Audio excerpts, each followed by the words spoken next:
Okay, welcome. This is our final class together. So thank you all for your wonderful, thoughtful work this semester. I really enjoyed the discussions we've had and how willing you've been to talk about challenging topics so early in the morning on a Friday. So thank you all for doing that. And so what we'll do today is we have several groups who are ready to present. We have the group on environment, the group who's been working on justice issues, and a group working on rights issues. So I'll give a little intro, and then whichever group wants to go first, just let me know the person. I'll give them sharing privileges.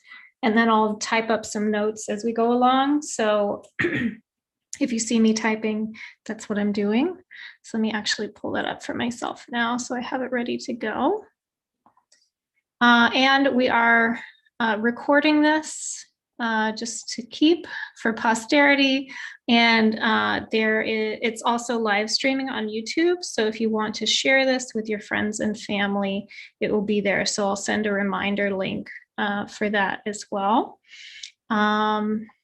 Yeah, so for the semester, our genres of social justice writing class has taken a look at various forms of writing that looks at creating social change, creating change in the world that has a purpose to it beyond just making money for somebody. But we've also looked at forms of art, print art, immersive art, performance, as well as movies. So we've kind of spanned what like writing could mean, right?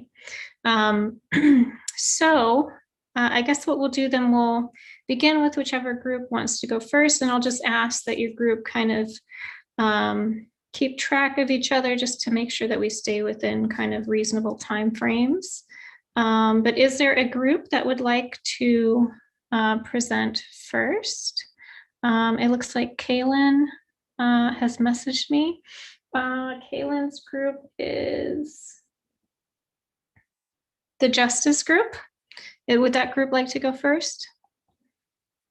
Yeah, that sounds good. Okay, and then who needs to share? Because then I can give sharing permission. If I could share, it's Kaylin. Okay, I will make you a co-host. Thank you. Okay.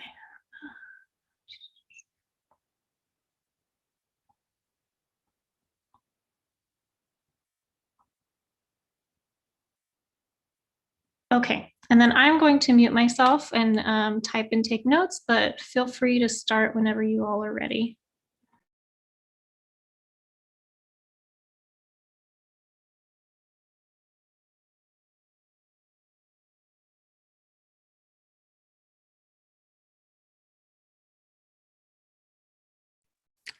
Okay, hello everybody. It's nice to see y'all in class today. So throughout the semester, we have looked at this series of topics and been able to discuss throughout different art forms or presentations, and people have been able to see what works for them and how it's better for them to be able to present different issues and explore them with all of their peers. So through this, our group was able to create a magazine to be able to show how the series of police brutality and how it is to kind of heal through all of that and come out as better people and being able to just prosper. So with this, we did name our magazine Abolition, and we are in our 383 class. So here we just have our table of contents with everything that we will be going through. So we are going to be looking at a series of different topics, and everyone was going to be discussing. We will be looking at a series of murals as well that we have been able to get through different photographers, and they'll be able to be showcased, so we could use those as well. So with this, the police system is not broken. Yeah, it's working exactly how it's meant to be running. So throughout the magazine, we should be showing examples and breaking down ways to rethink safety and what that truly means to us.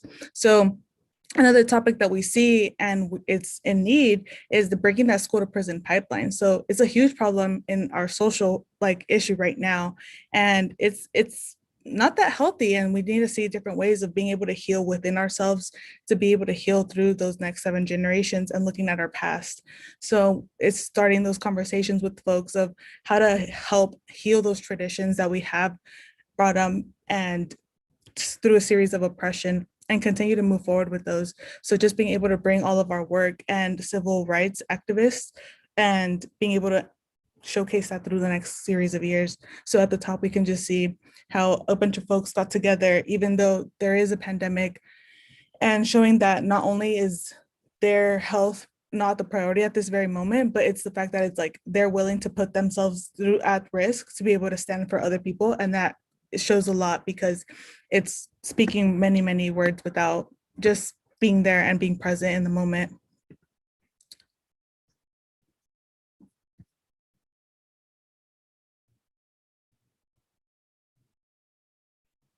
Jess, you're muted. Hello. Here we have a photo that's taken in San Francisco at Kevin's Auto Body Shop. This is one side of the building, and we can keep going. I'll talk about that a little bit further later on. Thank you.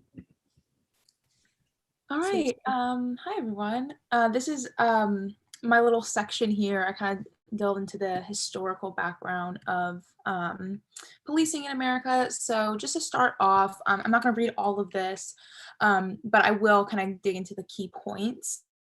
So considering colonial America through the 1900s and kind of thinking back to the origins of policing, and we can really kind of pinpoint that to the slave patrol. And the slave patrol functionality can really be defined through 3 primary tactics: to track down, capture, and return runaway slaves to their owners. Secondly, to construct a form of organized terror in an attempt to discourage slave resistance. And 3, to maintain a statute of diligence and discipline under the guise of effectiveness and plantation effectiveness. So after the Civil War, you know, these slave patrol vigilante groups pretty much morphed into a somewhat modern police model, although these weren't really centralized so much. This concept of a centralized municipal police force didn't really appear in the United States until maybe the 1830s. And a common historical analysis of this kind of policing understands the key driver in the development of local bureaucratic police forces to be urbanization. And it is true that the US couldn't identify as a country, you know, as a small, really country anymore. You know, urban centers were really expanding at this point in time. However, there wasn't really evidence of an actual upsurgence in crime. There's no real solid evidence of that. So if the development of a contemporary American police state wasn't really in response to a surge in crime, then what was it really in response to? So there's, you know, 2 kind of schools of thought. And one of them is talking about really looking at it through the lens of class. In 19th century America, the mercantile class controlled definitions of social and public order. And at this time, private prisons were too disorganized and business interests were more concerned with social control than crime control. And so these commercial elites, the people that were rich, needed to create a system in order to secure labor, to secure a labor force that's stable and is really kind of working towards the market climate and preserving the collective good. And so this was really the beginning of the divestment from vigilante police forces. And the state is going to begin to fund police forces now because the rich are really putting pressure, political pressure, on states to fund municipal police forces. And so by the 1880s, we see police forces established in every major US city. So I think they do this primarily through, you know, perpetrating this illusion of rule of law. So, and this is kind of upheld today, you know, policing strictly oriented towards bad people rather than the social and economic factors that predict and inform their social outcomes. So this begins in othering, the isolation of a dangerous class as the embodiment of crime and the crime as an issue. So here, we move on to the categorization of deviancy and criminality and how this is profoundly racialized. So from the early depictions of Indians as savages, obsessed with murdering white homesteaders, it was this idea of the other and producing the other that produces this deviancy that can't really be sustained by evidence at all. So American police departments in these early phases were corrupt, they were brutal, and of course due in part because local politicians possessed this huge social and economic control over police operations. So this was basically an armed paramilitary presence with authority to enact lethal force. And by the end of the 19th century, these police departments were well-oiled machines that were deeply involved in urban center operations. And over time, white supremacy expands to engulf white adjacent groups. So think white ethnic majorities like Jewish people and Irish, who were once considered the other. So white supremacy expands to engulf these white ethnic groups. And this is why solidarity between workers is always kind of hampered. So kind of moving on to the 1900s to the present day and the true rise of mass incarceration. This was after World War II. And just, despite the lack of concrete evidence, the perception of Blackness and brownness was synonymous with criminality through white supremacy. And so after World War II, the racial disproportionality of the prison demographic was dramatic. And the civil rights activism and urban movements of the 1960s, was fueled by this extreme ill treatment, this massive imprisonment. And, there were some good things that came from the civil rights movement, as we know, but not the true change. In fact, I'll continue to talk about. Let me just move on to this part about President Lyndon B. Johnson, who was debatably a really progressive candidate. He contributed largely to social welfare, but ultimately he signed the Housing and Urban Development Act, the Voting Rights Act, the Law Enforcement Assistance Act, and they marked reform efforts, but it also made more room for the federal government to intervene and to subsidize and to continue to pay for these large police budgets. So I'm not going to talk about all of this history regarding different presidents and their policies just for time's sake. But I do want to hit on the war on crime and the war on drugs, specifically Ronald Reagan's years. And he inherited the world's largest law enforcement system. And this had been in the works for a while. And so this reaction to the threat of violence, and this was a bipartisan political consensus at this point, and we're expanding the military state and divesting in social security services and ramping up this crime prevention. And it's important to note that federal lawmakers had already dedicated about $20 billion today in today's money to crime control programs before Reagan had even been inaugurated. So, these huge federal grants to police departments were really big in making mass incarceration possible in America. And as we know, the campaign against drug use employed really, really racist ideas, especially differentiation between crack and cocaine. The middle class white kids use cocaine while poor Black criminal men use crack. And they distinguish between teenage kids using cocaine, and Black men using crack, as we discussed in this class, that using children is kind of that emotional tug that is definitely employed by white supremacists. And finally, I just want to touch on a quick theory that we'd like to apply here of the concept of illiberal governance, and it applies specifically to this in the context that liberal settler nation states such as the United States, possess this power over populations and how those populations are perceived. And so the way that they presented a narrative against Black Americans and Brown Americans, the way they're criminalized and deemed deviant, it's the most striking form of othering. And this is the main apparatus by which the nations govern, especially in the criminal justice strategy. So yeah, that's about it on my part.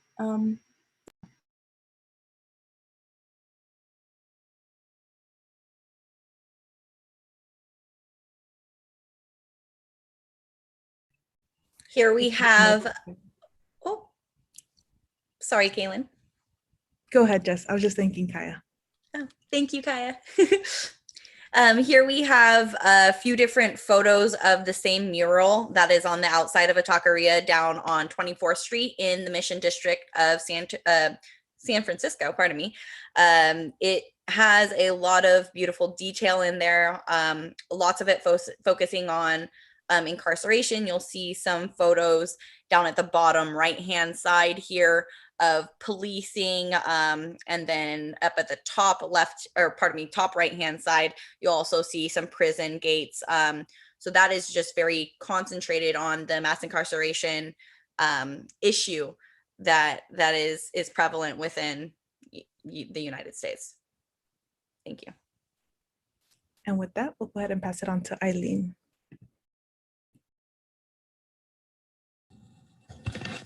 Going back into the mass incarceration, yeah, a lot of people are really incarcerated for stuff that they don't even do. And I was pretty much on mine. I was talking about there was a case in New York where it shows that a police officer planted drugs on someone so they could just take them to jail. And a lot of people, like I said, they go to jail for no reason. And right here on the side, you can see all the names that the people that were injusticely prosecuted or were killed, like as we all know, like George Floyd. And there was another one not that long ago. What was his name? Adam, was it Adam? I think it was in Chicago where they like shot him for no reason. And then I go down to where it talks about the prisons, where a lot of prisons are making money out of prisoners. For example, the private prisons make more money than public ones. For example, in order to make money, prisons, they make money out of the hold on, I'm reading off my notes, sorry guys. Of the inmates. So they pretty much, for every inmate they house, they make $150 out of them. And as we all know, there's a lot of people in prison.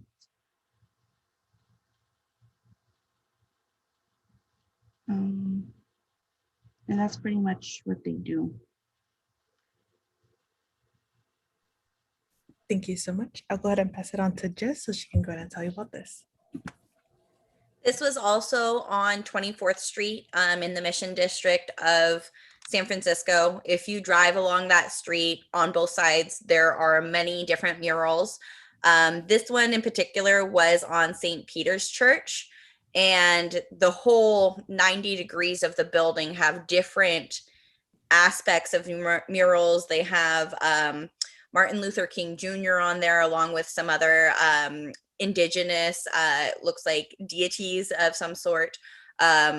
There is just so much detail within all the murals. This one was a very beautiful mural. If you do have a chance to visit 24th Street, this church was definitely something to stop and look at. Thank you. Thank you. So with that, we had a fellow here, and his name is Eric. And he went through and looked at all the statistics and was able to gather some information. So with that, we can see a little chart on the right-hand side where it is, the numbers seem very low, but then if you look at it closely, it is deaths per million. So that does conclude that it is a larger amount of numbers. So if we can see that Black folk, it is 31, and we can see the expansion though. So it is like the Black, Indigenous, people of color have a very, very larger percentage where their deaths are much higher, which this is not something that is new, but it is being captured a lot more just because with phones. So it's not that things are getting worse, it's just that people are being able to see what is happening through social medias. So with this, like we have like different statistics showcasing all of this, and then he was able to get these statistics at the bottom where it shows a lifetime risk of being killed by police, and it shows 96 deaths per 100,000. So, and then versus like a white person or like a boy that is white, it's 39 deaths per 100,000. So it does show that difference, like of the numbers are completely different. So it's not just something like, oh yeah, like you see it happening all the time. It's like the numbers are backing this up. So it's not just something that's like people are constantly talking about. It's actually getting proved. So this does show many different opportunities to be able to change that and go a different direction. But with that, I'll go ahead and pass it back on to Jess. This was one of the most interesting. I don't want to, it is a mural of some sort, but it's actually graffiti that is on an alleyway, Folsom and 13th, where the very first photo that we showed, that auto body shop is right near 13th. And I walked around the block, and walking down this alleyway, there are so many different artwork, murals, just tagging, graffiti. But this one really caught my eye because of the detail. It says COVID 5G is the very center, Year of the Rat. As you really dive into it, you can see the rats being dissected. There's FEMA down there at the bottom. As you kind of follow the rat on over to the right, you can't really tell from this photo, but there's a human also being dissected, connected to the rat. That's actually the bottom photo, what is right above that bottom photo that's getting cut off here in the page. And you can just see all the different little niches of artwork and detail and just really advocism through artwork, through my neat little niches. Thank you. Thank you. So with that, we'll go ahead and move on to the school to prison pipeline. So through this, we can see a series of graphics. So at the very top, we see where students are going in, and we've heard time and time again where students, and especially in lower income communities, where they have metal detectors when going to these schools. So we can see at the top where the student is not only crossing through the metal detectors, but they're going to end up crossing, and it leads them directly to the prison. So with this, we have a neat graphic towards the bottom as well. So this is referencing how it's a series of patterns. So when students are in the K through 12 like school system, they're constantly being told and molded into different mindsets of like suspensions and expulsions. And all of these things happen because of zero tolerance policies. So whenever you go to a different community where they are focusing more on the students, or just even have that privilege of having more money in their school system, you see that they get a lot more opportunity to grow and have that implementation of that growth mindset. So it not only teaches them to like, okay, well, I can get everything I've learned and being taught in the school system and be able to take it out into the real world. So when you come into a lower community where they have less funds for the schools, you do see that it's a constant rate of the actual school system, and the incarceration rates are much higher. And this is not something, and when we look back at the statistics as well, it's a constant loop, and it just goes and it keeps wrapping around, and it's not something that's broken because it's exactly how they want the system to be kind of happening. So if we look at this next chart at the very top, we can see how the numbers range. So instead of at the top, we have like new prisons can be built, but quickly enough to accommodate all of the new inmates that are coming in. So there's about $1.2 billion in prison and jail on construction, but this is just like new implementation. So an example that we have is just here in Greenfield, which is not far from where CSUMB is. The police system is asking for much more money. So they're asking for another $1 million to go ahead and put into their system because they need more enforcement. They need new dogs and different things to be able to put into their force. But instead of coming back and then they want to put it as like, oh, this is for the community. But instead of putting different things for the community, like a resource center or a park, even a park will get students to be able to go there after school. So another example that we have is in the Central Valley. There's a small school called Cardozo in Modesto and in the Burbank area. And so they went and the police officer standing there telling the kids that they can't hang out there after school, because that they're doing drugs and they're just doing bad things and fighting. But these are all a bunch of middle schoolers. So instead of being there and seeing that the kids are like actually behaving or letting them know that like, hey, we're here for you if you need anything or like any resources, they're telling them like, no, like if you're out here, like basically we're going to take you to the juvenile center and we're going to prosecute you. And they just ends up giving you these minor infractions that end up leading you. So once you do get to a much older stage, it's like, well, you all have all these minor infractions, let's just go ahead and send you to the actual prison system. So the school to prison pipeline does really mess with people's heads, and it starts telling you like, well, I can't get out of this. So one way that we can move out of this is actually starting to heal, that we'll be able to see in one of our next examples. But with that, I'll go ahead and pass it back on to Jess. Okay, so this also, I believe it was on 24th Street, but I wasn't 100% sure, so I didn't want to misassociate this photo.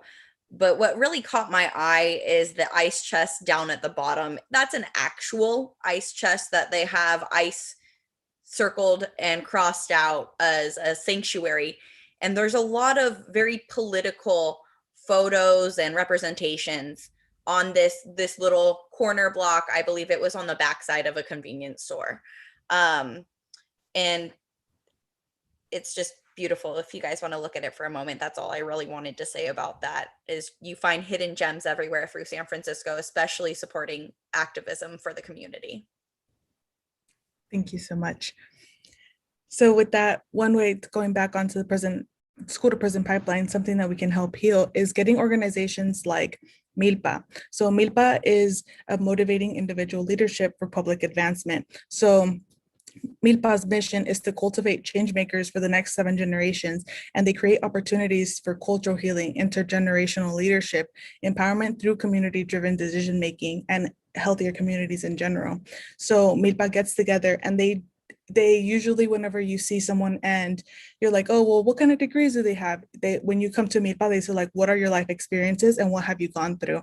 So this lets them not only see you as a person, but you're able to know like, okay, it doesn't matter what's happened in my past. I'm able to come forward and use everything that I've learned and put it as my platform to be able to help others and be able to cultivate this movement and change throughout. So we can see on the side, one of the main ones is the lion and the jaguar. So bringing in two different, people who have been oppressed through the years. So bringing in brown folks and Black folks and putting them together to be able to create that society that we're not supposed to be fighting, and we're able to come and unite. So with this, Milpa's vision is to cultivate the next 7 generations and look back at the past 7 to be able to heal. So with organizations like Milpa, we'll be able to help not only our youth, but our older folks to be able to break that system and be able to come back into society and be able to know that they're able to help other people with their stories. With that, I'll pass it back on to you, Jess. Alrighty. So here is also 14th Street. It is a auto body shop that doesn't look like it's operating anymore. There was a lot of auto body shops, some in operation, some buildings abandoned.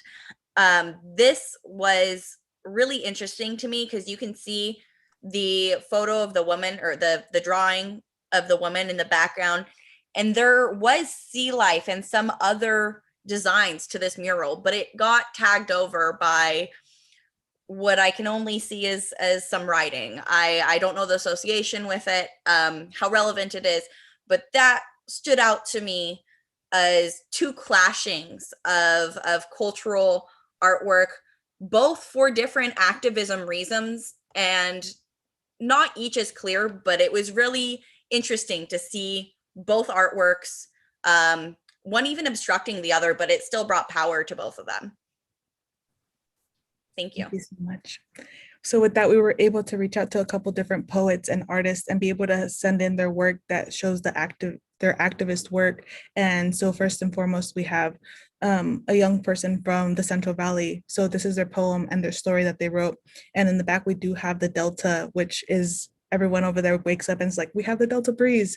So with that, I'll just go ahead and read their little snippet. It's La Casa de Central Valley. So the Delta breeze jugando along almond and durazno orchards, trying to avoid el valle calor, being a chismosa, creeping into my room, and with the hit of the King's Ford charcoal, carne asada, and mierda de vaca. We sit and hear all the laughs of our apa and padrinos, and our tíos también, oyendo and the clinking of their cervezas, de modelos and Bud Lights. Las dos going into la cocina to see what the reinas are cooking and chismeando about. Along the way, we hear los tigres del norte coming from the sala, with los chamacos screaming in the background, sentada, thinking of what this vida looks like. So with that, we'll jump and meet the poet. So Casey Figueroa is an upcoming junior at Humboldt State University, and they're majoring in critical race gender studies with an emphasis in ethnic studies and a minor in Spanish. And they love going to the redwood forest with their little fur baby Bruno. So here's Casey, and in the back we do have the almond orchards that they chose because all around the Central Valley we do have all of these. So with that, I'll go ahead and pass it on to Jess to show one of our murals.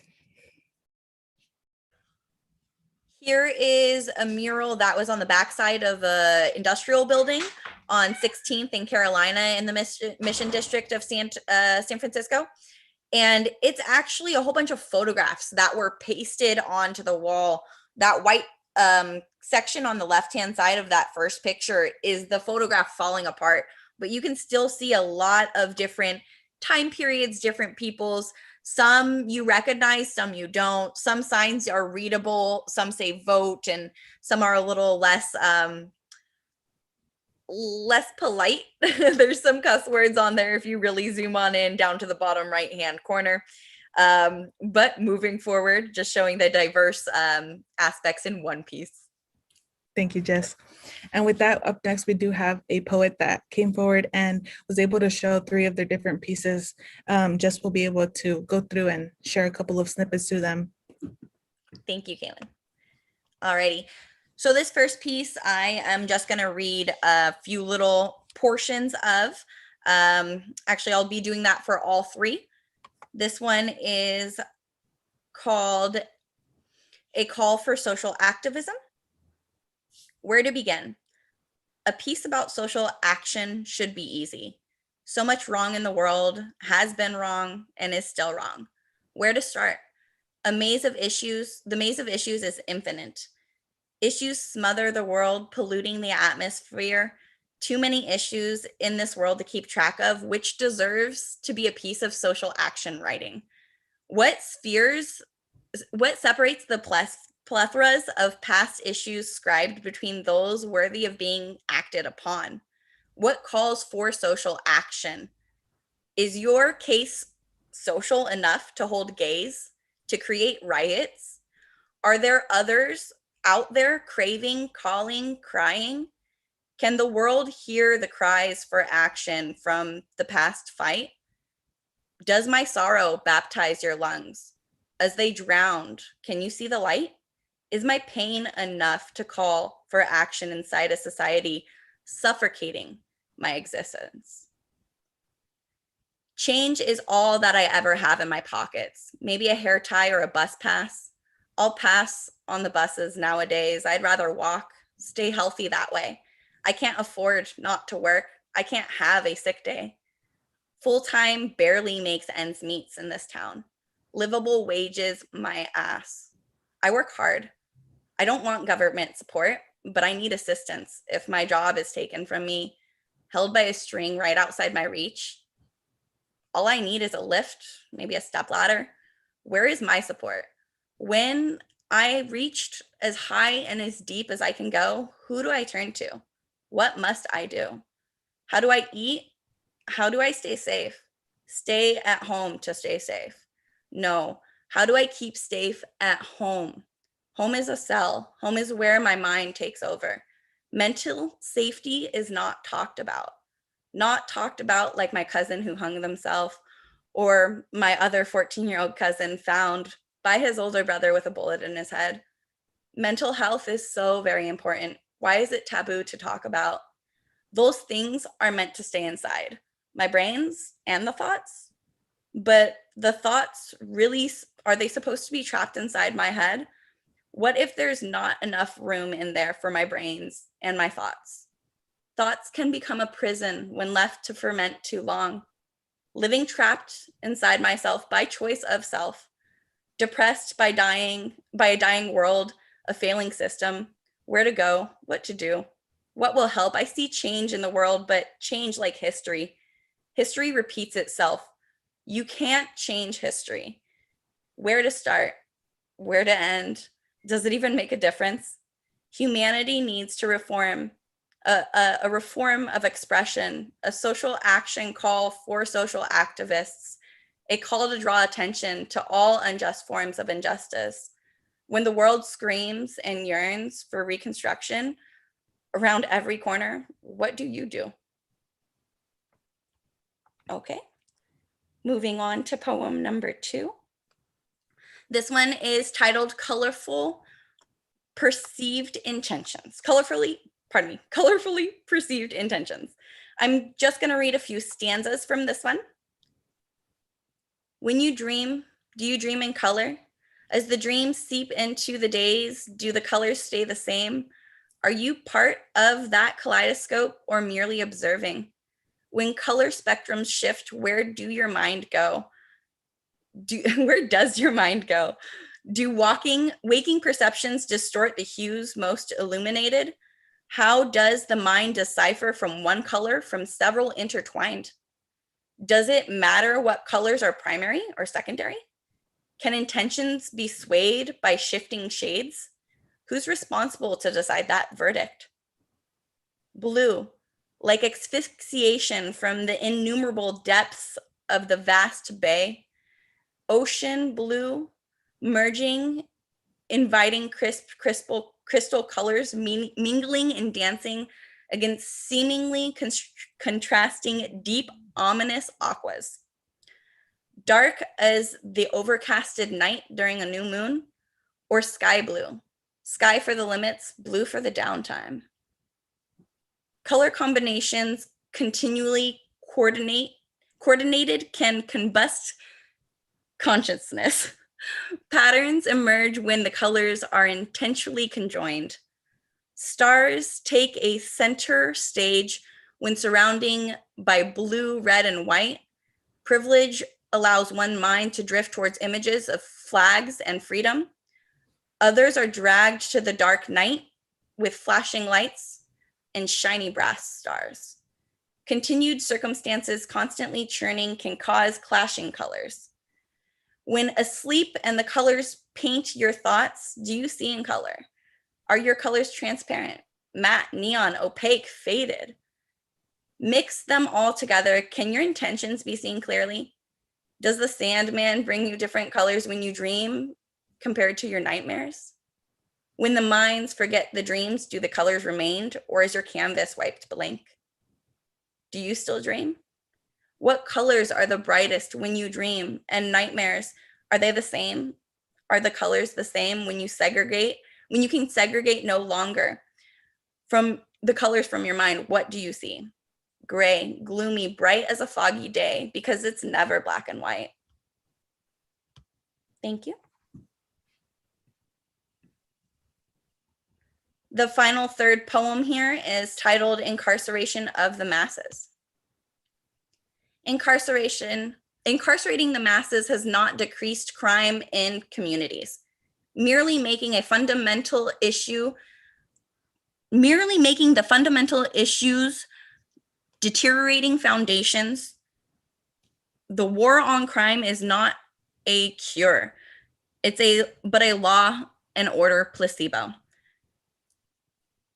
Juvenile systems causing more harm to the young of the community, a youth that already struggles with coping within an oppressive system. Inescapable, predetermined criminals with minimal convictions. Self-serving endeavors outweigh the demands and needs of the constituents. Laws are designed to reform, but strangled by that loophole of clauses and stipulations. Statistics show the cyclical nature of society's political agendas. These are some statistics. Over a quarter of criminal justice over a quarter of criminal justice involved populations in the US are charged with a drug offense, and it is estimated 65% of the US prison population has a substance disorder. Parental incarceration affects over 1 in every 40 children in the US. In 2007, there were 890,000 parents in prison, and that increased 79% from 1991. Out of these incarcerated parents, 92% were fathers. In 2007, more than 1.7 million children under the age of 18 had at least one parent in jail or prison, and 22% of those children whose parents are incarcerated were under the age of 5. 2013, over 29,000 or 6% of the children in foster care had been removed because of parental incarceration. 57% of the fathers in state prison reported never receiving any visits from their children. End of statistics. Now tell me who is benefiting within the communities from incarceration. What if resources were put into the community programs for rehabilitation before the shackles of incarceration are welded? Investing into programs centered around personal development, leadership, and educational growth. Imagine reinvesting into the community in order to build towards stabilizing futures. How would futures change if funds are allocated towards public health over quote unquote public safety? Next here is more artwork from Kevin's Auto Body on 14th and Stockwell. This is the other side of the building from the first photo that we showed. And when I went there with my friends who took the photographs, Nicole and Olivia are their names. They are who contributed toward the photos here. I got a chance to speak with the owner of this auto body shop. And he told me that he chose to have this artwork on both sides of his walls to try to discourage the gang taggings and the graffiti that's not beneficial towards the community. And he's planning on doing 2 or 3 more around the same area in the same neighborhood, kind of like what you saw with Vanessa Auto Body, where they had the mural of the woman tagged over. He wants to add more murals to try to discourage that tagging that happens within the community. And I thought that was really, really neat to show the gentrification being used towards helping the community instead of taking away from the culture like it is most often seen. Thank you, Jess. I just wanted to, the chat, she said 3 to 5 more minutes, so I think we should wrap up. What do you guys think? Yes, thank you so much, Jess. So with that, we just had like a couple more of these artworks. If anyone else is interested, our call to action was to just get involved. Just go ahead and go in there, make a change, look into your system, your communities, see who needs help, and stand up for those who can't stand up for themselves or don't have a voice to. And there's just some local businesses that we were able to talk to, able to engage with that are small and around our areas. So y'all could support. We'll go ahead and email this out to y'all.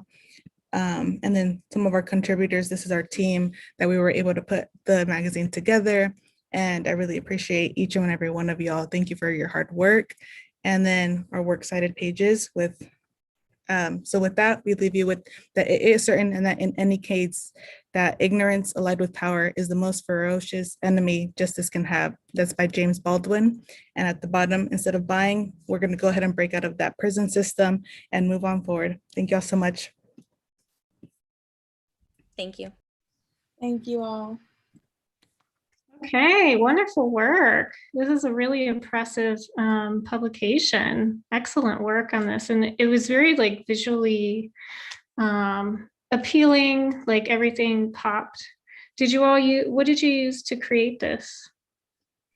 So I used a series of things. I do use Adobe, but the main one was InDesign, that I can go in and create different graphics. And then I do have Procreate on the iPad that I'm able to go in and make some different designs. Very nice. Well, and I'm thinking too, we can talk, if there's time at the end of class about what we want to do with our work. And it may be possible that we could put it on maybe the library's website, or we could find another way to share this. So excellent work. Thank you so much. Okay. And then our group, I think the environment group wanted to go next. Who from that group needs to share their screen? Me, please. Okay.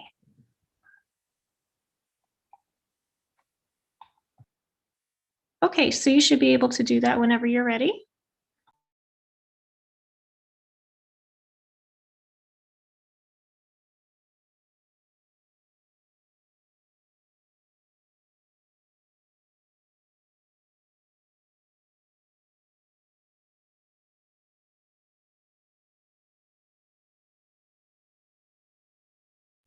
Okay, can you all see it all right? Yeah.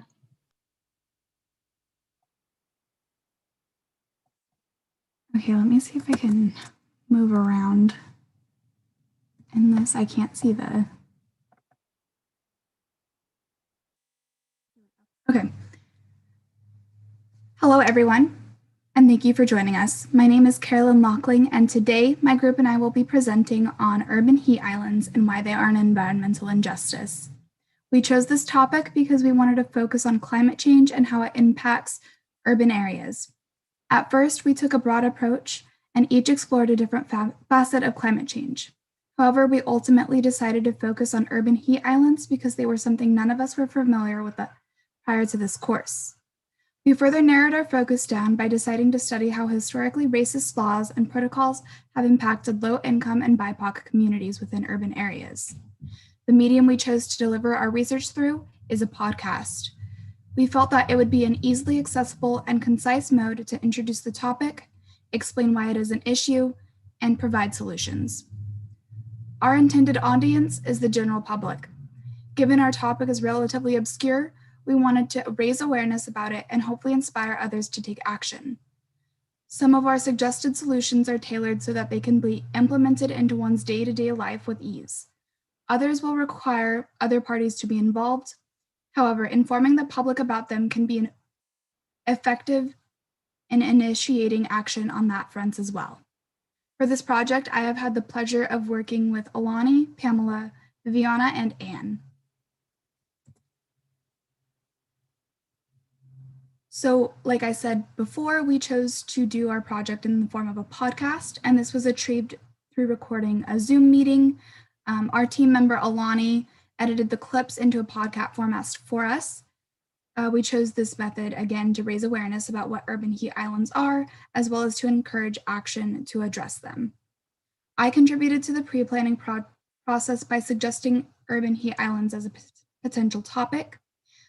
We decided to incorporate it into a broader scope of climate change injustice, in urban areas.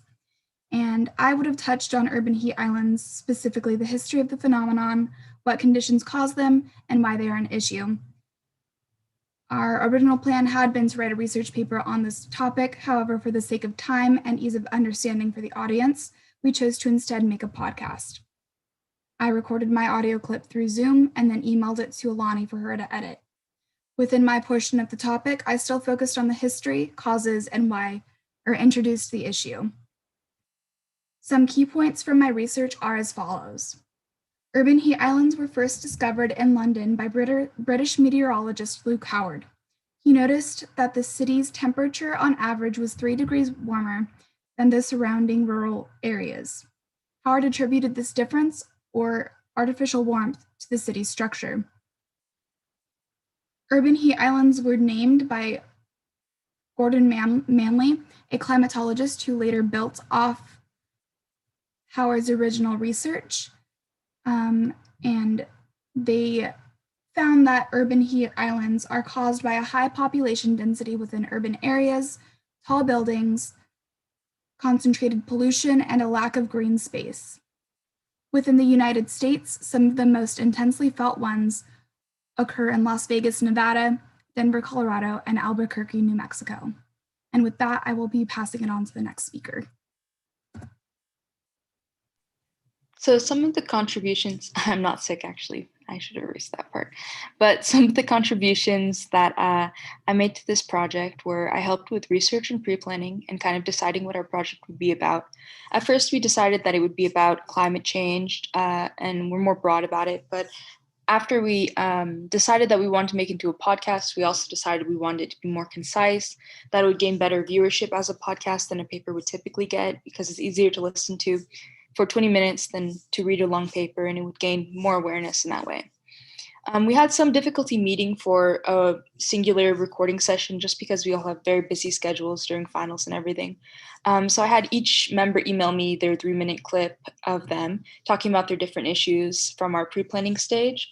Some of those changed and we kind of modified it to be more specific to urban heat islands and not so much about specifically climate change and how that's affecting urban areas. And so I changed my part to be about health effects when it was focused on the effects of global warming and climate change prior to that. And I also focused on how these health effects are due to urban heat islands and kind of still talking about the effects that urban heat islands have climate-wise as well. So lastly, I edited these clips and input music after segments that were generally more thought-provoking to let listeners really think about the issue. I used music to divide our segments and let the audience summarize the findings mentally during those few seconds. It was a little difficult to find the music I wanted to play, but in the end, I decided to just create an account to find free audio clips because I thought that those sounds really fit best. And if we have time at the end, we might show the podcast or put it in the chat, either way. And for my specific part, some of the interesting key points were that health effects caused by urban heat islands, where that a lot of it is due to extreme temperatures, which can exacerbate chronic conditions like respiratory issues, asthma being one of the more common things, and how smog, and which is another word for air pollution, can cause many premature deaths and hospitalizations due to asthma, lung, and other kinds of respiratory illnesses, as well as like outside factors like these. Some of the pollutants can also cause the surface ozone to become thinner and intensify the heat felt in that area, also causing wildfires that can cause economic devastation due to the smoke and the flame. It kills people and it destroys businesses.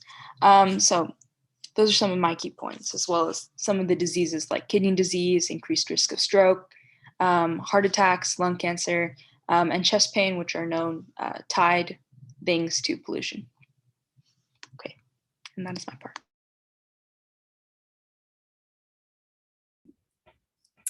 I started my work within the pre-planning and research, focusing on the urban heat island effect and its impact on marginalized communities.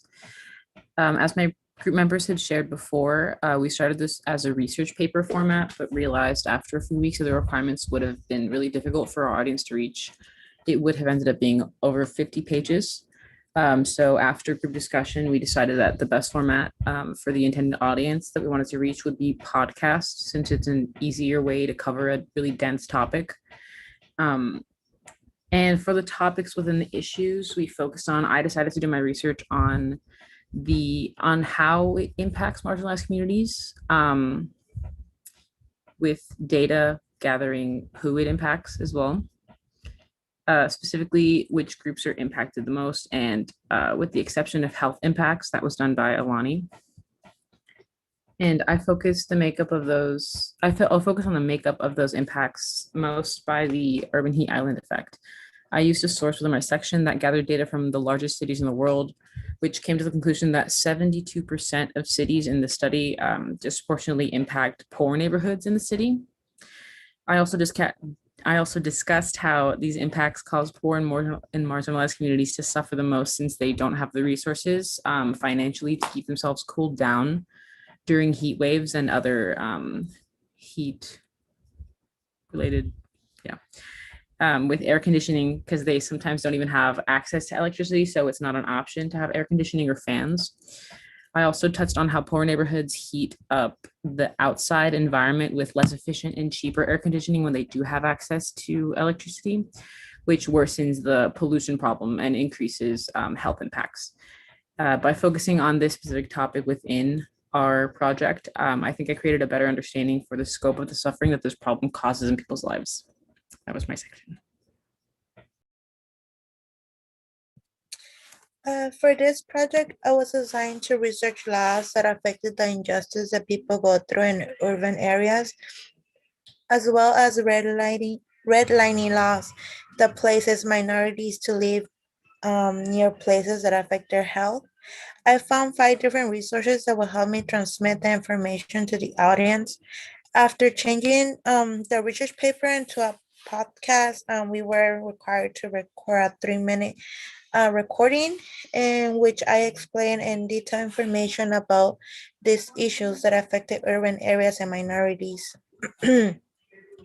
Sorry.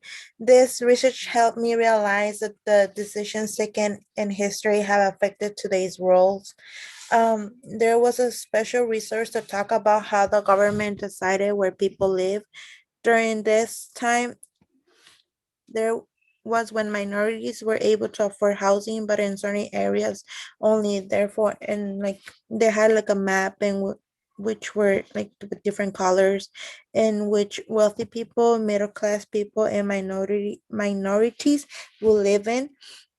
This resource surprised me because I have never paid that much attention to why one side of the city feels and looks better than the other side of the city.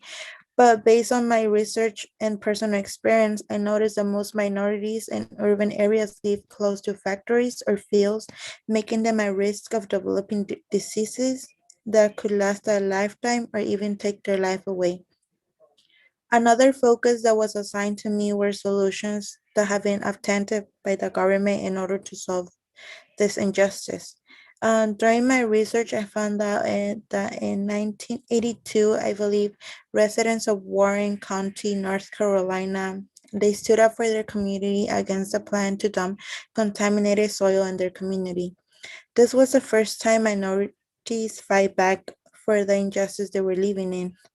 Throughout the years after this, the presidents have signed new bills to protect the injustice in these communities. For example, in 1992, President Bush founded the Office of Environmental Justice inside the EPA, which its purpose is to address the needs of vulnerable populations by decreasing environmental burden and increasing environmental benefits and working collaboratively to build healthy and sustainable communities, as well as bills in which they require federal agencies to consider environmental justice and their policies, as well as extending civil rights protection to environmental discrimination. Yeah, that would be my contributions to the project. Thanks, Viviana. Sorry about that. So looking more specifically at potential solutions of urban heat islands, I was tasked with looking at, what we can do as individuals and at what the greater government can do to combat the effects of UHI. I found that it was more profitable to look more specifically in the individual's effect on urban heat islands, as we each and every one of us make choices throughout our day-to-day life, choices that can either detriment or benefit the health of our ecosystem. And I thought it was really interesting, that each of us have a stake in the future of this UHI phenomenon. So in our podcast, I did conclude with kind of this silver lining to this kind of devastating and damaging phenomenon by showing how each and every one of us can make a difference. And these effects that can mitigate UHI include planting trees and creating more green space in urban areas. Now, this is a great way for both individuals or housing communities to partner with the government, because we see in these communities that do not have access to energy efficient appliances, having just simple tree shade over their homes, or having space that they can spend time in nature and in greenery, can help to mitigate the effects of overheating and the detriment to their health from the UHI temperature increases. So as I said, energy efficient appliances are imperative to mitigating the effects of UHI. Another option that I found within my research was cooling pavements. So cooling pavements and cooling roofs are just surfaces that are constructed of composite materials, not like asphalt, because as we all know, asphalt heats up in the sun and it really retains that heat, which contributes to the urban heat island effect. And so a lot of, I think, as Viviana had mentioned, a lot of the sources focus on what the government can do and how they can partner with individuals. And one awesome resource for this is the Environmental Protection Agency. They have a whole website on urban heat island cooling strategies, if any of you are interested. So to conclude, we hopefully gave you all a really great look into the phenomenon of UHI. We've introduced it. We've talked about some of the effects of UHI and how it's generally been progressing, and how the health effects are affecting individuals in these communities, how intersectionality is causing vulnerability to less, like the previous group commented on the vulnerability of especially people of color, or those in lower socioeconomic statuses. And we also covered potential solutions. So hopefully from this, we all can take away specific actions that each and every one of us can take to mitigate the effects of UHI. And these, guys, more generally, it's just being environmentally conscious. So using less single-use plastic products. And when you do use those plastic products, ensure that they are disposed properly so that they can have a second life to be recycled, ensuring that we are being as efficient as we can with our energy usage, and doing our part to have a voice in our government to ensure that our legislators are not allowing those that are most vulnerable in our urban centers to be negatively affected by urban heat islands. And we do have the podcast linked, and hopefully we'll have that linked in the chat if you guys are interested in checking that out. Alani did an amazing job of aggregating all of our content. But with that, are there any questions? Yeah, actually, maybe could we listen to a couple of minutes? Because I think the next group might need a couple minutes anyway. So would it be all right if we listen to maybe 3-ish minutes of your podcast? Sure, and if that link doesn't work, I can just I can play it here too. Yeah, could you do that? Because yeah, I've been doing finals all day and I think my brain's fried. So I trust you all to do that.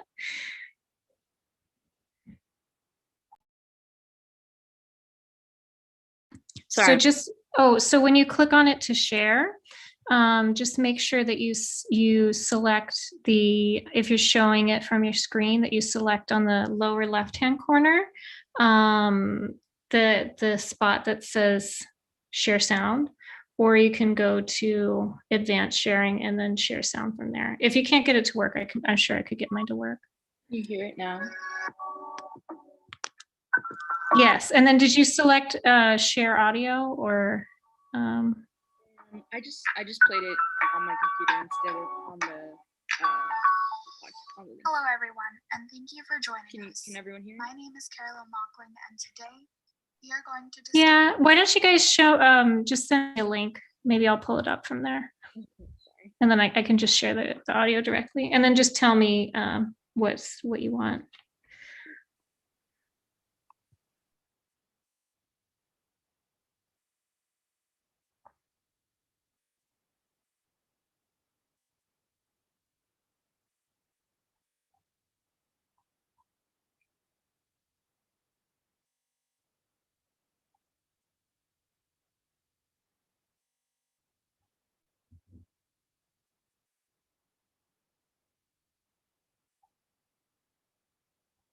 Would anybody be able to text me the link to it in the chat?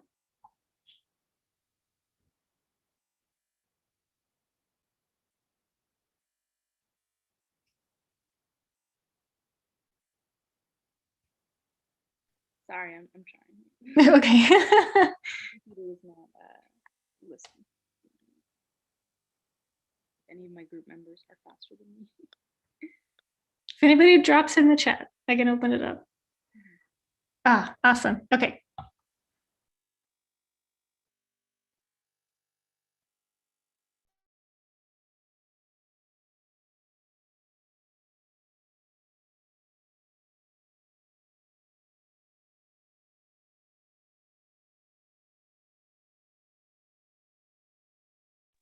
It did not allow me to open that because it said it's through the mail. Is there another link?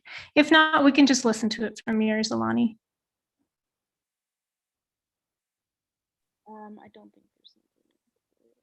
Okay. Well, we'll try. Yeah, we'll just listen to a couple of minutes from yours.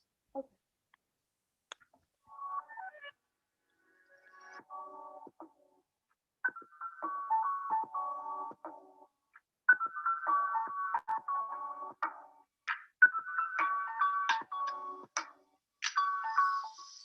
Hello, everyone, and thank you for joining us. My name is Carolyn Mockling, and today we are going to discuss urban heat islands and why they are an environmental injustice. For this podcast, we will specifically analyze conditions within the United States. Though this is a worldwide phenomenon, I will cover the history of this, as well as what circumstances urban heat islands occur under. One of my team members, Alani, will discuss the effects urban heat islands have on people health-wise and the surrounding environment. Pamela and Viviana will then explain why some groups are more susceptible to these impacts than others because of historically racist laws put in place. And lastly, Anne will provide potential solutions to address this issue. Urban heat islands were first discovered by British meteorologist Luke Howard in the 19th century. Howard was studying temperatures around the city of London and whether or not it had any correlation to a lower average of snowfall. Through his research, Howard discovered two things. A, London was on average 3 degrees warmer than the surrounding rural areas. And B, places closer to the center of the city were the warmest and therefore received the least amount of snowfall. Howard hypothesized that the overall effect was caused by the city's structure and residents' habits. Buildings were in close proximity to each other. The city had a high population density, and residents frequently burned fires in their homes during the colder months. Climatologist Gordon Manley built off Howard's research down the road. In his study, he noted a similar trend. Snowfall was denser in rural areas and lesser in urban ones. Additionally, Manley was the one who coined the term urban heat islands. Urban heat islands are a phenomenon felt worldwide in urban areas. Within the United States specifically, the 3 cities that suffer the most intense are Las Vegas, Nevada, Albuquerque, New Mexico, and Denver, Colorado.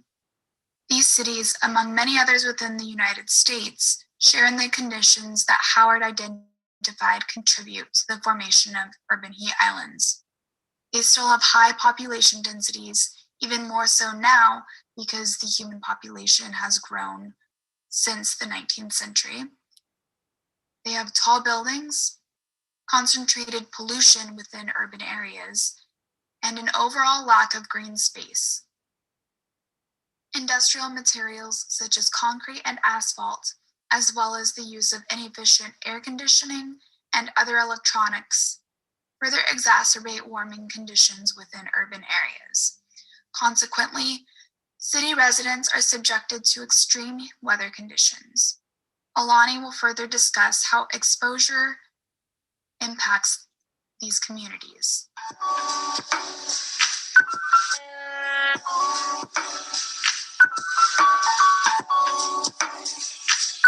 Hi, I'm Alani. I'm going to be talking about some of the health effects that are caused by urban heat islands. This includes extreme temperatures, which can exacerbate chronic conditions like respiratory issues. Asthma is one common effect that can be caused from stagnant air trapping allergens, triggering allergies and asthma, as harmful pollutants cause further breathing difficulty. This smog is an effect that has been identified as a cause of many premature deaths and hospitalizations, as well as an increase in people afflicted with asthma, lung, and otherwise respiratory-related illnesses that are often furthered by outside factors like these. These pollutants can then cause the surface ozone to become thinner in that area, further intensifying the amount of heat felt there and causing possible wildfires, which have the potential to kill people from either the smoke or the flames, as well as economic devastation when homes and businesses are destroyed. However, due to global warming, these events are only being increased at a faster rate.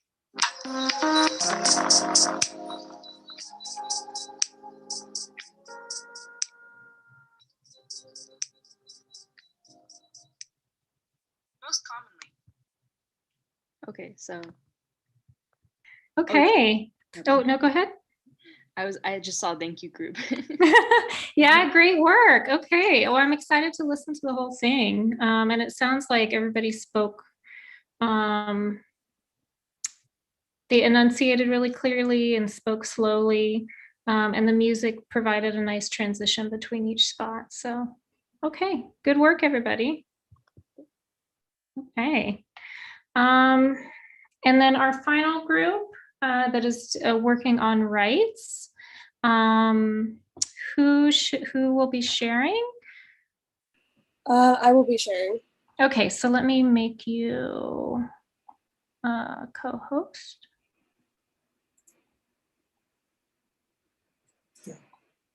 Okay, so whenever you're ready. Okay, let me go ahead. Is this the right one, I hope? All right, so it looks like this is the right one. Okay, Felicity, would you be able to introduce the group and start your portion of the infograph?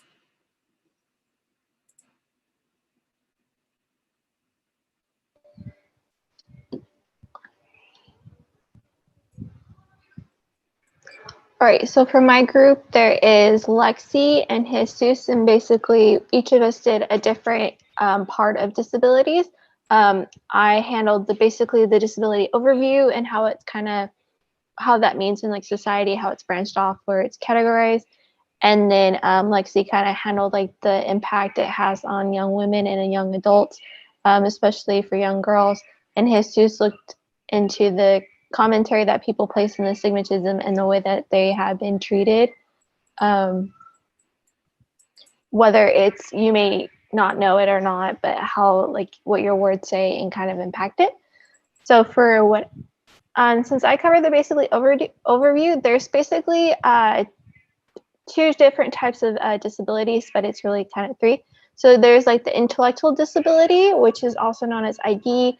It's a disability that's characterized by limitations in intellectual functioning and adaptive behavior, which covers many everyday and social practical skills. Now there's development delay, and that kind of happens when as a baby, when you're born, and if you are premature or you are underweight or seem unwell and have difficulty breathing or living, they call that development delay, and those are like 1 in 7 children who are born in the US. And so what they do is they kind of use an infant tolerance card sort, or ITAC, to kind of measure how much of them is, how much of like underdeveloped you are, or how slow you're going to be, or where you're at, and kind of make sure you're okay. That's why they also use sonographs to kind of look after you as through the pregnancy, through with the mother, to kind of make sure you're on, like not only are you healthy, but the mother is healthy too. Then there's also physical disabilities, which are typically, you could have loss of body function. So people who get into a car accident who become paralyzed, lost limbs, those usually happen later on. And there's the physical disabilities that happen when you're younger, such as double arms or just missing a few parts here and there. But right. Okay, so for youth to adult, for young youth growing up with long-term disabilities, whether it's an ID or just physical, it can be a lot. It could be just not only a lot emotionally on the child, but it also can determine how, when you have a severe disability, it can determine how far in your education that you may go into. Some people with disability do not go into upper division education. Sometimes they'll just finish high school or not even complete high school, and they will just be done. And there's some children who grow up with a disability who are unable to basically live life, and sometimes that puts a lot of stress upon the parents, not being able to understand or not being able to meet the needs and demands that a child may need. Even if they are well off, but even if they're poor, it makes it a lot harder for them to help their child and kind of make sure that they're successful and being able to care for them throughout their whole life as needed. So usually after 5 years of enrolling, trying to get put into upper division education will determine whether they continue or sometimes they just won't.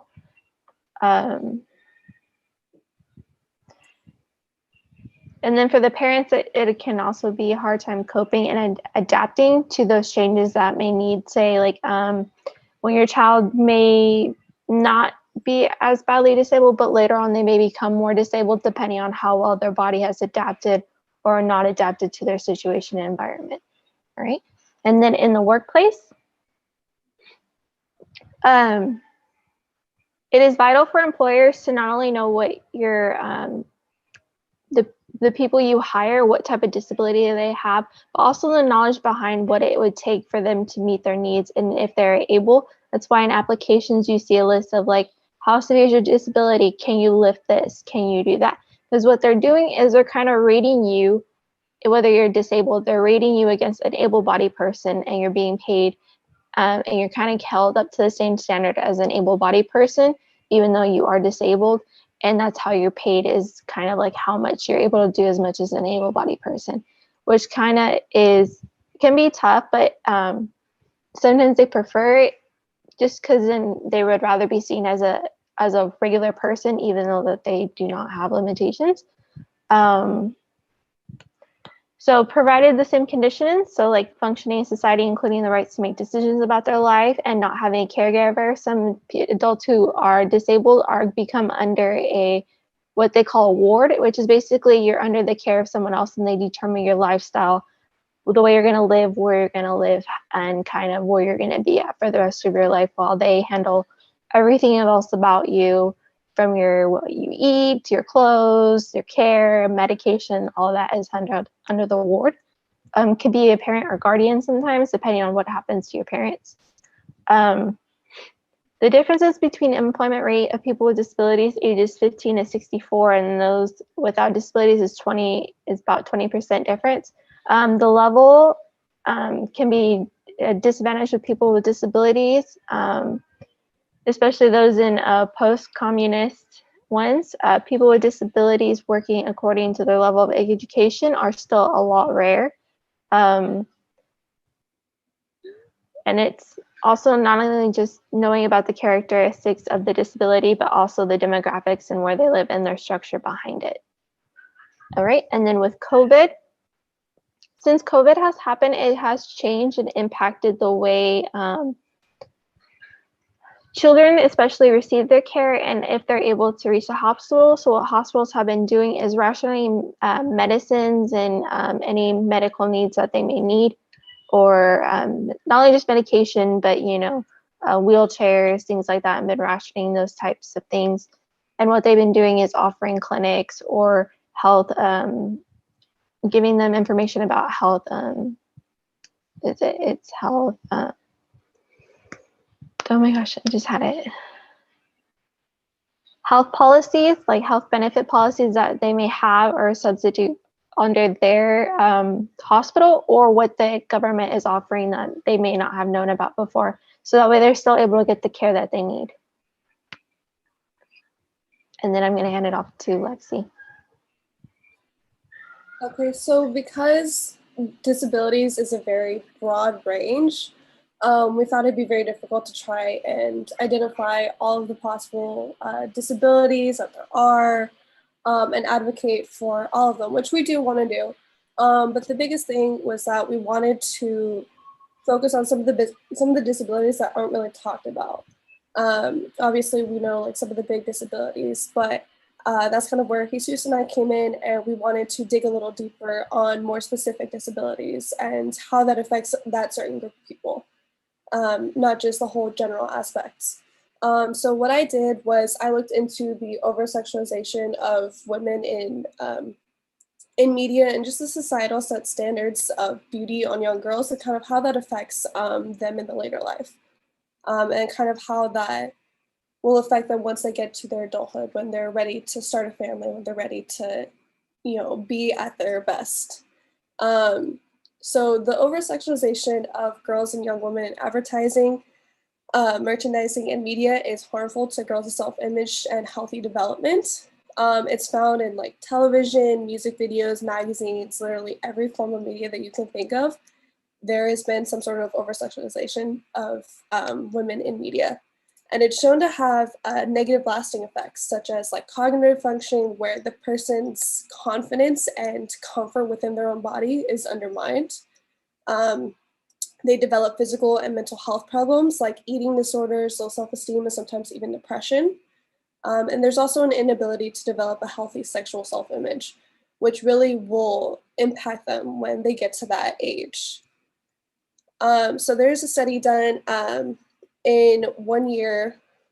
Grade school age children could take in as many as 80,000 sexy girl portrayals just by watching kid-targeted TV programming.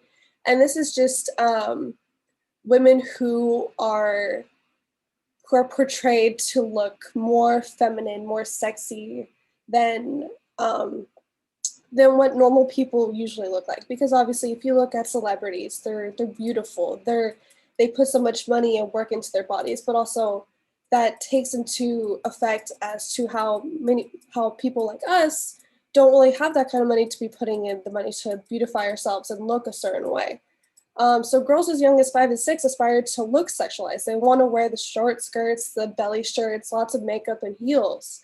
And at such a young age, if a girl is called sexy or taught to only act or behave in a certain way that is more submissive, we are implicitly teaching girls to objectify themselves, not in a way that feels right for them, but rather in a way that defines them through the societal and patriarchal lens. When they're viewed, portrayed, or treated as objects, they start to self-objectify, and this can really be damaging to their psychological being, especially when they start to value their own physical attractiveness or their sexual worthiness above their own intelligence and their own well-being. So it's seen that in elementary school, boys don't really know about girls. They don't really know about they don't really know about what's sexy, what's hot, what's any of that. So usually the pressure that girls may feel at that age is usually self-generated. It usually gets to middle school, where girls will start to hold sexualized aspirations by believing that they need to get some boys' attention, which can be accomplished by looking a certain way. Usually girls who try to be sexualized, who are very capable in school, will start to show less motivation, and they won't want to learn just because being smart isn't really shown as hot, that kind of thing. They want to look a certain way and not be who they really are, who they're meant to be. So they become, they don't have enough motivation in school, they're less confident in their academic ability, and once they don't have the academic motivation to try hard in school, they won't be able to catch up, especially when they need to go to college or when they start planning for that time. So girls who buy into sexualized image find that the ideal look is hard to achieve and sustain, just because, especially with how society makes it today, most of the clothes that women and girls that are designed to be put in are usually small and tight fitting. And that's really hard to fit.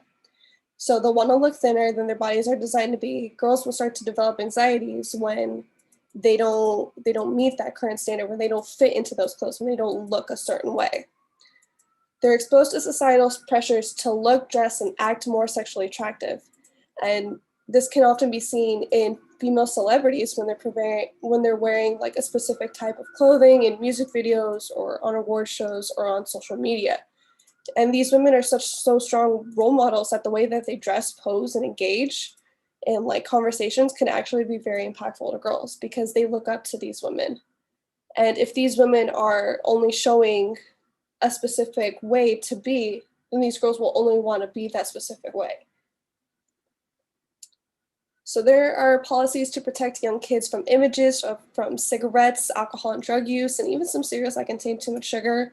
But there's not really anything that will prevent them from what it means to be a girl, what it means to be a woman when you grow up.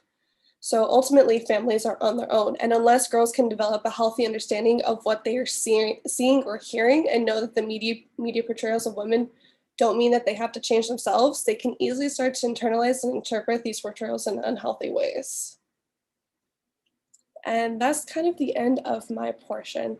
I will hand it off to Jesus, who will talk about the problematic verbiage and behaviors regarding mental health that go unnoticed. Thank you. So for my section, I want to do like a social commentary of sorts, but ultimately I thought that would be it's too broad and it'd take up too much time. So Lexi introduced what I'm going to be focused on. And I broke this down into a couple of examples, and then I'll expand upon those examples to be, to keep it specific, but then from there I can broaden out. So first and foremost, the way you talk to or even about people dealing with mental health issue or disability matters. And one of the biggest issues is stigmatization regarding mental health. This could be anything that separates us from them. So exclusionary language. For example, when people talk to somebody with schizophrenia, they will call him a schizophrenic instead of a person dealing with schizophrenia. The parallel here for a physical illness, we would deal with this differently. We would call someone that has cancer, we would call them a person who has cancer. So again, this parallel still includes the person with cancer as one of us, whereas the person with schizophrenia has been diluted to now a schizophrenic and now becomes them. So that inherent exclusionary language or just practice, these behaviors that, we think we're being kind and we think we're being cautious, but inherently we're excluding them from just existing or coexisting with us as they should. And it's something that I think a lot of people don't pay attention to. So this leads me to the next point. So being inclusive doesn't just end when dealing with individuals who may have any type of mental health issue or an intellectual disability or what have you. So this is, allowing yourself the courage to help educate others regarding problematic behaviors is just important. Calling out common misconceptions, such as somebody dealing with mental health issues that may be just lazy, or by allowing somebody to put a timetable on that individual, is just as important. So I can speak to that personally, coming from a Hispanic household and seeing a lot of my friends who grew up in Hispanic households as well. I'm a little older than I was. So when high school, middle school, these weren't about at all on any scale.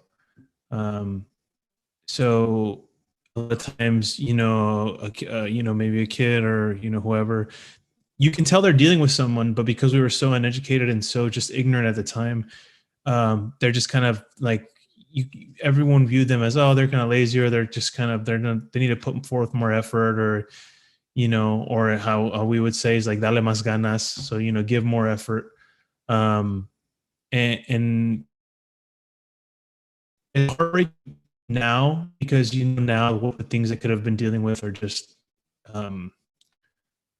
like they're on a massive scale, and I'm sad to say that there's a couple people that I know that they're no longer with us because of these misconceptions and these ignorant behaviors that have just been allowed to go on. So again, the same parallel mentioned before applies here. If we're talking about somebody dealing with asthma, they would, that person would mention how scary it is. And, they would say something along the lines of, I hope they have the resources. And we now know that mental health is extremely serious and something to be taken seriously. Pushing others and yourself to speak about mental health as something to be taken seriously is integral towards creating a more inclusive society. Again, with asthma or anything like that, we mentioned, I hope they have inhaler and resources, medication, whatever. Whereas, a lot of people don't know suicide is actually top 10 leading cause of death in the United States. And again, we can't pinpoint the exact, reasons for a suicide, obviously, because unfortunately, with majority can be attributed to mental health. So talking about this and encouraging people to want people to have those resources is important. Making sure we check ourselves when we're talking with another individual and educating them that, hey, this needs to be taken just as serious as any type of physical illness or what have you. And then my final part, which is one that's probably the most personal to me, is completely eliminating certain words from our vocabulary. So there's, while there's plenty of words that can be considered viable to be removed, my word that I focused on is the word retard. So the word retard is almost exclusively used to synonymize with something that is stupid or dumb. And this has become, in my opinion, at least, the accepted usage for many, when in reality, this word only serves to further exclude individuals with intellectual disabilities or mental health issues. And this goes back to the stigmatization, again, from, separating them from us, right? So me, I personally, I play a lot of video games and I have my whole life. And this word is just rampant throughout. And again, because I'm a little older, I saw this word used constantly. I still have people that, that I would say that are friends that still use it, but I always check them on it. I always make sure, hey, you can't use it, and explain to them that, hey, this actually has a dictionary definition. A lot of people don't know this. If for example, if you hurt your ankle, you would say, oh, my ability to walk is being retarded by my ankle injury, which is the correct usage of the word. So it's not like this word, it's being adopted to be hurtful. And a lot of people, the excuse that a lot of them give us, I don't mean it like that, man. Or I'm just, I'm like, what, it doesn't matter what you mean. Ultimately it's not, they're not your feelings that you choose to offend or not. Those people that have those issues are the ones that are just offended or being excluded. And, bringing it back again to the parallel mentioned before, physical versus not, when we use the word retard, we inherently exclude individuals from existing in our society as normal.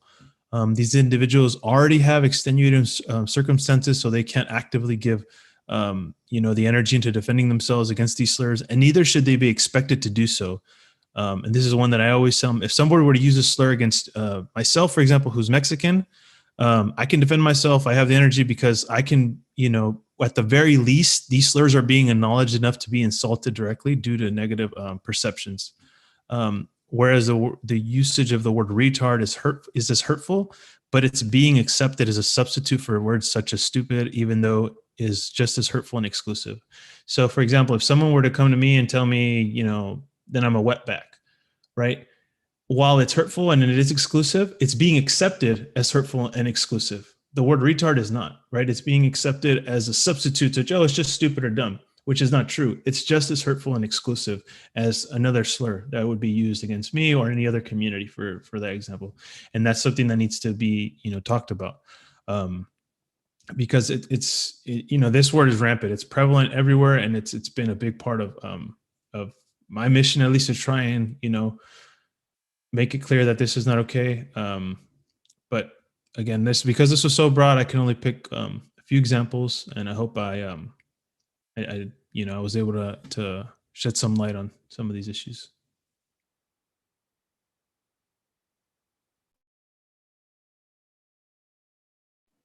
All right, and then that's the end of our infograph presentation.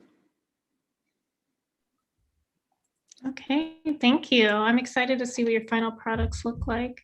And these are really important issues, and ability and disability are very, very vitally important topics that I think need to be thought of as included in civil rights issues. And yeah, the use of the word retarded. So it used to be used in educational settings around services and diagnoses. So individuals who have an intellectual disability were referred to as having mental retardation. And because of the real negative connotations of those terms, it is in the past few years recently changed. And so now individuals who may have lower cognition or lower IQ scores, even though IQ tests have issues in themselves, are now referred to as students with intellectual disabilities. So there's one area where that's changed that might be interesting to think about in terms of how it could be changed in other areas. And I hope that you share that with people out in the gaming world. There's a lot of misogyny in the gaming world too, but that could be a whole nother topic. Okay, thank you. Thank you, group. All right. Well, I think those are all the presentations we had for today.